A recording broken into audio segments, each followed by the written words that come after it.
2024 Triumph Bobber. I am installing a COC Customs Springer seat kit. So here's the before.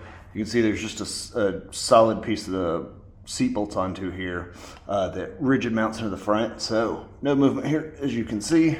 Seat is solid. So I just want to give a before, so then hopefully I can show you kind of the after and how much flex there is in it. So we'll get to it.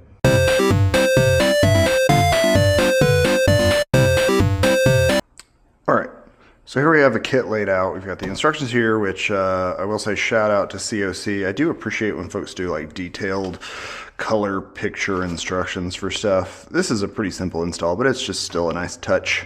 Shows that somebody kind of cared. So the kit comes with a replacement sort of seat tongue, if you will, that has the indentation here for the spring mount and the springs and everything like that. This is the spring mount that will bolt with this Jubilee clip to the shock, the rear shock washer that will go in and kind of replace, you'll see it as we work through it, to make it basically a pivoting mount instead of a solid mount. And then you have one big mainspring right here, which so then there's three smaller springs, and these are all different spring rates. So what happens is if you're very lightweight, you're probably just going to use this one mainspring, and then you will use these sort of bump stops that slide down into it. And the purpose of this is, what you do is based on your weight, you'll pick one, either the mainspring or one of these 1, 2, 3 sort of varying weight springs. They sort of recommend, I think in my instructions it says to use number 2. You submit your weight and everything whenever you place your order, so they sort of give you a recommendation, but they give you the whole kit regardless, so you can kind of fine tune it as you like. So if you're going to just use this, then you use one of these big. The F and R means if the seat, kind of as you can see, the seat bolts slide forward and backward, same as the stock one, but you can kind of put the seat forward or back. It takes it back maybe a half an inch and drops it like a few millimeters or something like that. But if you position your seat at the front, you put the F in there. If you position it to the R, you put the R in there. And same story with these smaller ones. So what happens is if you need more spring weight, basically, you will then put one of these smaller springs into the large spring. And then whether you have the seat to the front or the rear, you will drop one of these smaller bump stops in there. So again, you kind of fine tune it. We'll get to that once we actually get everything installed, but that's the whole kit basically. Just depends on your weight and how you prefer the seat to be set up. I believe, now I may amend this throughout the video, but I believe we just need a T40, a T50, a 12 millimeter, and a 17 millimeter for basically disassembly and reassembly of everything. That includes the tank side bolts, which if you have an older bike, as I understand it, with the smaller, I think 9-liter tank, you don't actually need to move the tank to get access to the front seat bolt. My bike's newer, it's a 24, so it has the larger tank, so you do have to prop the gas tank up to access the front bolt for the hard mounted tongue for the stock seat. So I'll be doing that. You may not have to. The T40 is for that front bolt. The T50 is for the sides of the seat bolts. The T17 is for these nut bolt combo thing that you see here on the bottom of the seat. Once I get the seat off, you can see. I've got a couple of microfiber towels over here, because what I'm going to do is once I get the stock seat off, once I get the seat off, I'll put it over here upside down and then sort of crank those bolts out and swap this in. But we'll get to it and we'll kind of walk through it as we go. Here we go.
we got all the hardware removed. As you can see, it's real quick and easy.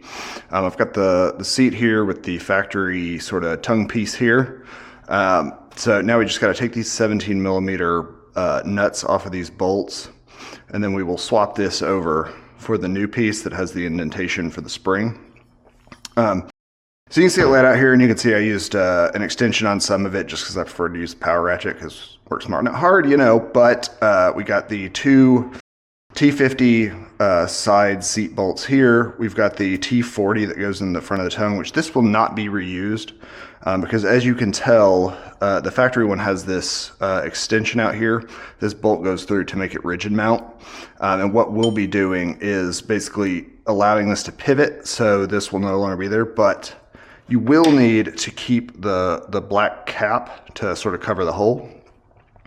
And then there is also a sleeve that runs through the right side seat bolt that you will need to retain and grease and everything like that, but we'll go through that when we get there. But for now, we're gonna remove this old tongue and go ahead and put the new tongue on the seat.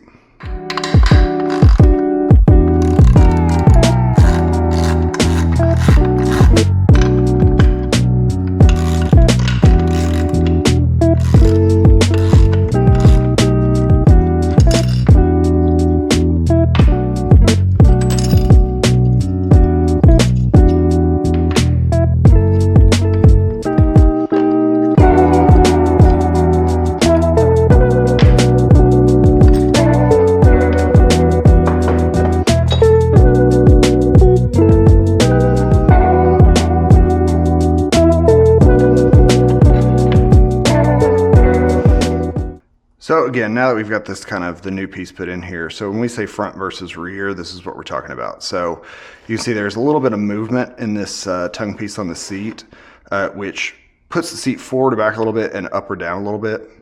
It comes from the factory. I would assume all of them, mine did, with the forward position.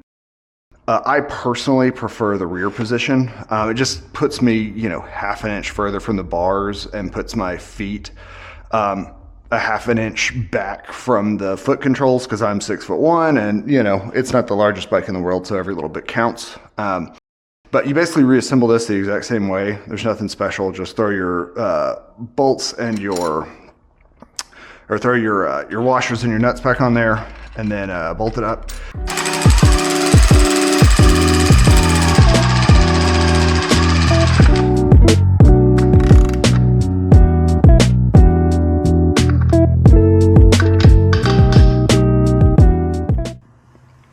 So it is worth noting before I actually throw this on here, so you can see, hopefully, there's a lip on one side which matches the lip on the shock here. Now this is the OEM shock. I think you get a couple of slightly different parts if you have like the Fox shock, or there are a couple of other shocks. I think if you have like Öhlins or anything like that, you have to let them know and they'll kind of send you a slightly different shaped part.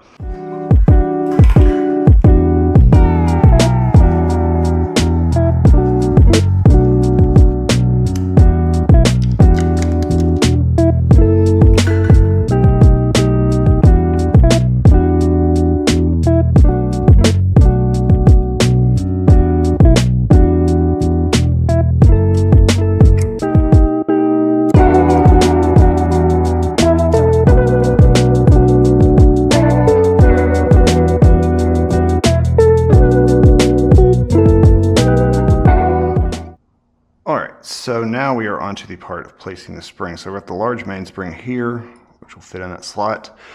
They recommended that I try number 2. Let's say I'm 6'1", about 200 pounds. They have you put that in, and then they send you a recommendation. So then I will slide the smaller spring in there, and then I prefer to keep my seat to the rear, so I will grab this small R bump stop, slide it into the hole. The next part is a test fit, and give it a test fit. There we go, screwdrivers through both holes, springs on the seat.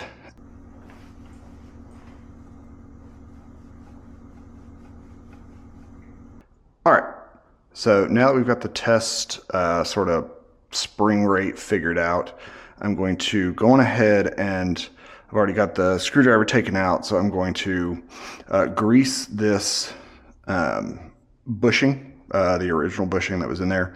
I've just got some waterproof Maxima grease. It doesn't specify, it just says grease it. So I'm going to grease this, put it back in the hole, get the right side. You don't have to Loctite the right side bolt or anything.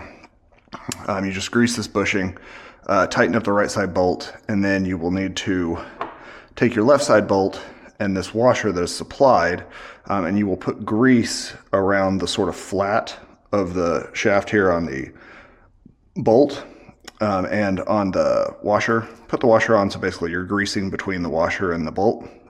And Loctite the end of the left side bolt. And since you're now not rigid mount, the reason that you're Loctiting and everything is it needs to be able to pivot, right? So you're not going to put, 50 pound-feet of torque on the thing or whatever to tighten the seat so that it's rigid mounted. You got to basically tighten it down to the point where you still have enough play for the seat to move up and down with the spring. So we'll go ahead and do that now.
So there you have it, the COC Customs Springer seat kit for the Triumph Bonneville bobber. Anyway, thanks for watching, guys. It is New Year's Day. I think it's going to be 60-something degrees outside, so yay for that. We haven't really had to face winter just yet, so I may get out on the bobber today to do a little seat test. But y'all stay safe. Hope you have a great 2026, and hopefully we'll have some more fun videos for you guys as the year goes on. So peace.